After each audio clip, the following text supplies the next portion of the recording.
Hi, in today's session, I'm going to talk about automating everything, a DevSecOps journey for OS images with Ansible. A couple of things about me. I'm the CTO for Cloud Native and RAS Solutions at IBM. I am a RAS certified architect and I build multi-cloud environments for large customers. I also run a small home data centers for fun and profit, but since the pandemic, I was forced to get rid of a lot of the racks and the servers, and I literally had to containerize most of my test environment. So I do most of my testing and builds on various cloud environments I can scrounge together and abuse for as little cost as possible. My base OS image automation journey started in 2010 when I took on the role of image architect for IBM's first Red Hat-based cloud. Back then, I was using a combination of Perl and various CI/CD tools to automate the image build process, but it didn't really scale the way that I wanted to.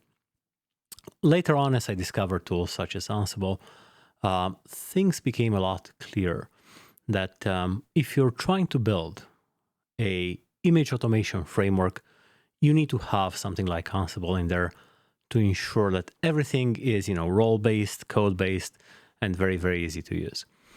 Here's an example workflow on how you can build and secure your images using Ansible.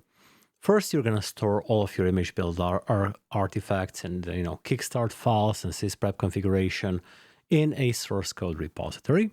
And whenever you have a security update trigger or a code change, something changes in that repository, then this will trigger Ansible Tower or Jenkins or some other system to start a new build.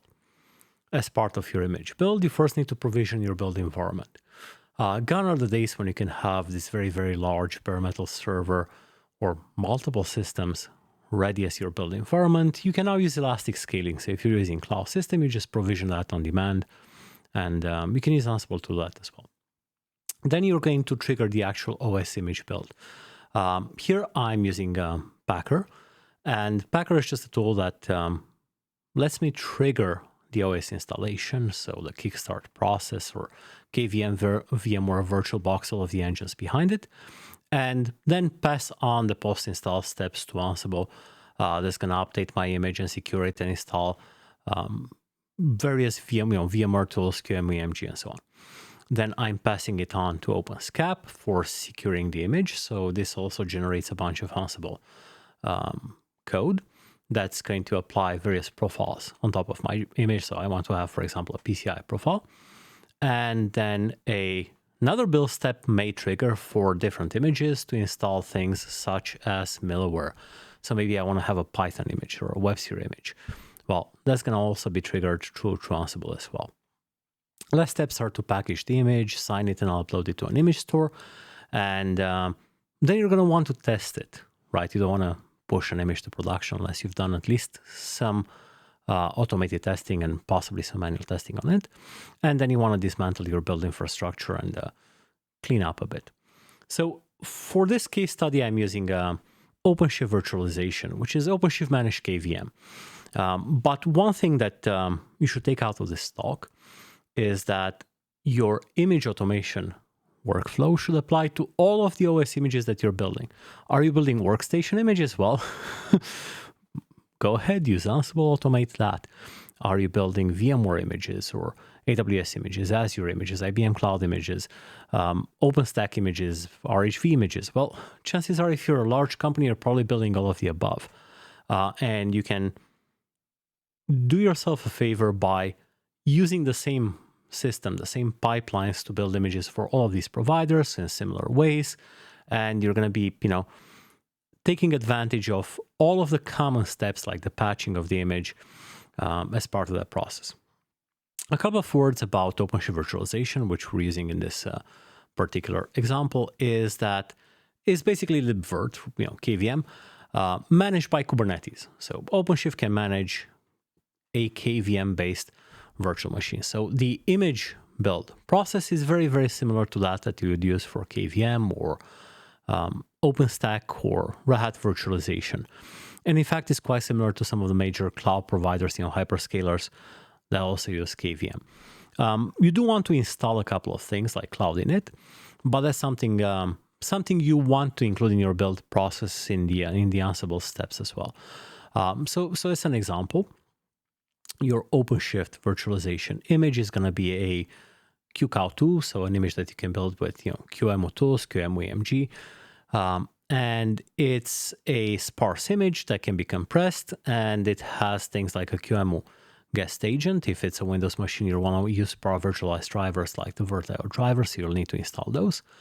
You'll need to install Cloud Init if you want to make that image useful, like give it an IP or set up a user after it's being provisioned. So you do want to set up this set of Python tools inside the image, which let OpenShift or OpenStack, if you're using that, instead of OpenShift Virtualization, to customize the image after. And major cloud providers also use something similar to Cloud Init. And you'll want to then perform various install steps like securing and patching your image on top. OpenShift Virtualization is installed on top of OpenShift if you have a bare metal worker node. You can install it if you don't have bare metal worker nodes, but nested virtualization is something you'll enjoy using in any situation. You can install it with a operator, which is a very, very simple and easy installation process. You go to the operator hub, you select install, and then you can create a hyperconverged KubeVirt cluster on the worker nodes that you're going to have on your cluster there. And then within a project namespace, I like to create a separate project namespace for this, but you can mix and match workloads, so you can have virtual machines side by side with functions as a service and containers within the same namespace. You can start to create now virtual machines. Now there's different types of virtual machines. Some of them are ephemeral and some of them are persistent. If you're setting up a immutable image or ephemeral image types within your build process, then you may want to take a look at the ephemeral images as well. In order to import images into OpenShift Virtualization, you'll want to deal with the CDI, which is the containerized data importer, which is a set of operators and tools that use QEMU EMG under the hood to manipulate disk images, convert them from QCOW to raw, import them into your cluster. They take them from various places like a URL, so you can just give it a URL as S3 bucket, or you can even give it a container registry. Now, a virtual OS image is not a container, so what gives, right? It's basically takes the QCOW image and it adds it into a empty container image under /disk. So there's a bit of packing that happens there in order for KubeVirt to consume this image and the containerized data importer to use it. From a topology perspective, what you need to think about here is that I'm building OS images. I'm placing them onto a store, which can be, like I've mentioned, some URL S3 bucket or a container registry. And from there, everything else will happen inside OpenShift Virt. It'll take the image, it'll import it, and you'll be able to test it or use it in production. So before we jump into any automation project, we want to take a look at what exactly are we automating.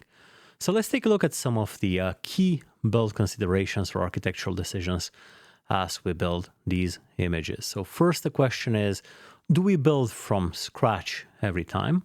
So do we always install the operating system? Or do we want to start from a installed operating system image and then just run Ansible on top of it? This is a very, very tricky decision. Personally, I prefer to build the image from scratch every time, especially if I have changes on my Kickstart file or I'm doing various updates. But if you're just installing minor revisions, or if you're always, you're starting from RHEL version 8.3, there is no real need to rebuild that every time, and you can speed up your image build process by starting from a already installed OS image, and then you're just going to run Ansible on top of that to install, patch, configure various things on top.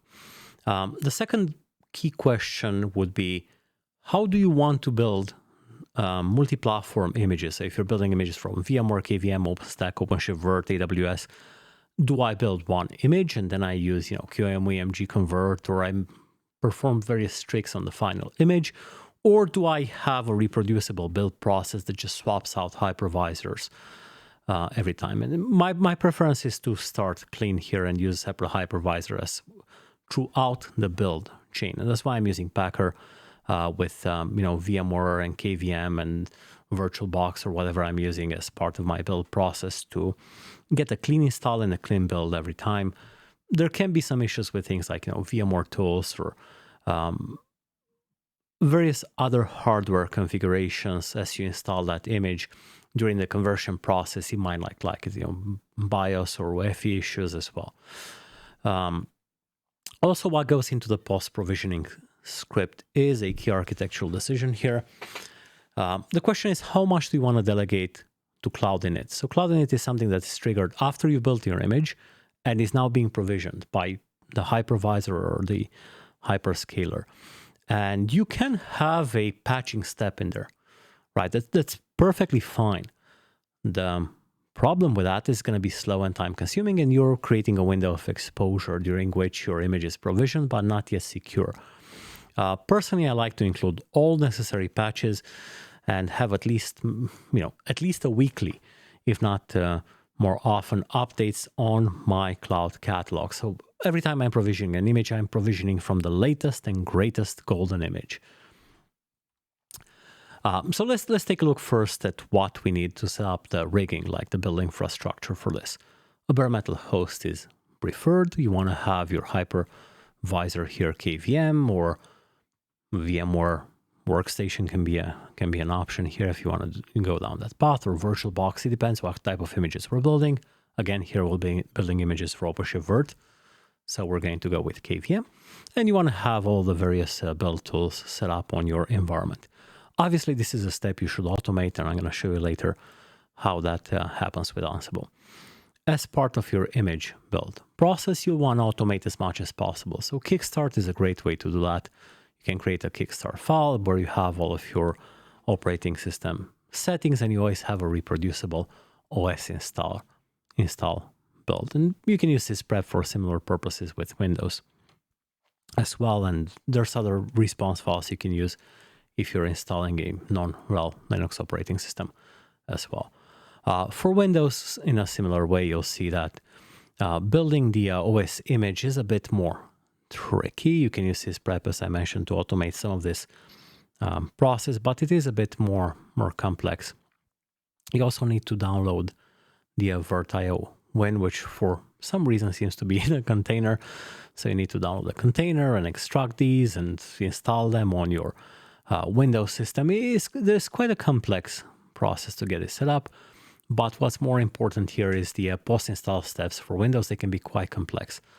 For example, if you want to configure RDP access and install Cloud Init as well as perform various security settings, as this will be a cloud image, and just setting it up with RDP access over the internet and provisioning on your cloud provider might not be wise if you haven't gone through the process of securing it. Once you have your image built, you want to sparsify it and convert it and create some checksums for it and sign it and upload it to your image store. You may want to push it to container registry, as I've mentioned with OpenShift Virt. There's a trick here that you start from scratch and you copy your image to /disk, and then you can build your image and push it onto your container registry, and OpenShift Virt can pick it up from there. You can also use Builder or Podman or whatever tool to perform this build. It's really the same result. You can also use Scopio to copy images around. And once you have your image, then you can provision it within OpenShift. So you'll be able to use it like that. So now that we know how to use it, we also know how to test it, right? To see if the image worked correctly. And you can also use this VirtCTL tool that comes with OpenShift Virt to perform various operations on it. Then we'll be able to perform the last steps, manual validation. We sign the image off, we push it into our, final production registry. And you do want to consider that this is a build process for a development project, right? So you're gonna have, at least a development and a production environment. You don't just want to push off images straight into production without some level of validation. You can now do the cleanup and deprovisioning of this environment. So the next step would be, now that we know the steps we need to perform, we're going to automate them with Ansible. And the steps here are fairly straightforward, and you can even use this to build other things than virtual machines, as most of the steps, like install middleware, install products, or patch things, you can use those roles again and again for other situations. One interesting way to use Ansible is to install your virtualization tools. So KVM, VMware, VirtualBox, they all have things like VMware tools or QEMU tools. So you can use Ansible to install those as well. It will detect the hypervisor that you're using, and then it will install them. To set this up, I've created an Ansible collection. You can find it on Ansible Galaxy. It's here, Criveti Mihai.virtualization, and that you can use this to do things like install KVM on your host, or you can install VMware, Packer, Vagrant, and you can even install VMware or VM tools with roles within this collection. Roles are created in a fairly straightforward manner. You have a customizable variable file here with a list of packages that go into the variable. Here I have packages. If you're doing it on another operating system, you can create a other operating system variable here and install the necessary tools. You don't have to use RHEL for your build host if that's your choice. And then we're going to install this package in a task. And of course, if you're installing on other operating system, you can make this role generic, and you can have install Ubuntu, install whatever it is, to install the same kind of packages.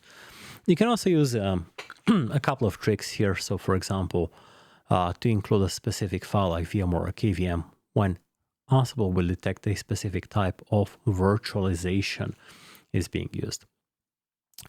Once we have everything in place, we can use Packer to trigger this process. So Packer starts with a JSON specification, and then through WinRM or SSH, it will connect to the operating system that's being built on top of one of these builders, which can be, KVM with libvirt, VMware, AWS, whatever other hyperscaler here, and then it can call on Ansible as a provisioner. So Ansible will do most of the work, while Packer will kickstart the process of booting your OS images, and it will literally type in, KS equals in HTTP, and it will point and create that Kickstart configuration if you're using Kickstart as well. And then you can call a post processor. It can be a script. It can be packaging that application. It can be Ansible again to maybe package, create checksums, and upload that somewhere as well. Packer also works with variables and builders. Here you can see, for example, I'm using a KVM builder, which can be used for all sorts of builds, including AWS and OpenShift Virt. And it will send a book command that's literally, Super Mario codes up, wait, tab, insert this text. It will simulate a human at the grab console there. Then it will run a number of provisioners. Here you can see you can run maybe shell, or you can run Ansible as a provisioner. Obviously, you want to focus on the Ansible provisioner scripts and a bunch of post processors that you see here. Once you run it, and you can run multiple builds in parallel, you can connect it and you can see what's going on. I'm using VirtualBox here because it pops up and it's very easy to see, but you can also RDP into this if you're very fast and catch it in the boot process if you're using KVM or anything else. Next steps here would be to use something like OpenSCAP, which lets you set up a security profile. So if you want to set up PCI for your operating system, it will generate the necessary playbooks, and it will make your image in a way which can remediate itself in an automatic fashion. You can install OpenSCAP. It will generate a Ansible playbook, and it will let you apply those remediations. Like any good Ansible role, you want to test it. So I suggest looking into Molecule, which lets you create either KVM or container-based test environments for Ansible playbooks to see if your roles work first, but you still want to do some additional testing later on, obviously, as you provision and test the image themselves. You can also take a look at Cookiecutter, which is a way to create templates for these roles. So as you're building these roles, a good way to set them up in a similar fashion with tests and everything is to use Cookiecutter templates. And once you have everything in place, you can use Ansible Tower, which lets you orchestrate and create more complex, let's say, workflows with all of the steps to produce this environment. So I'll leave you with a number of links here. You can check out the Ansible DevOps Toolbox here at DevOps Toolbox GitHub IO docs, which is a set of roles I've created for various OS image build processes. You can check out the OS image builder on GitHub, and you can check out the virtualization collection available on Galaxy. If you want to use Ansible to also perform the KVM installation, you can check out some of the roles here from Rahagov. With that being said, thank you very much for your time. This has been Mihai Criveti. You can check me out on Twitter or LinkedIn if you want to have a conversation. And thank you very much.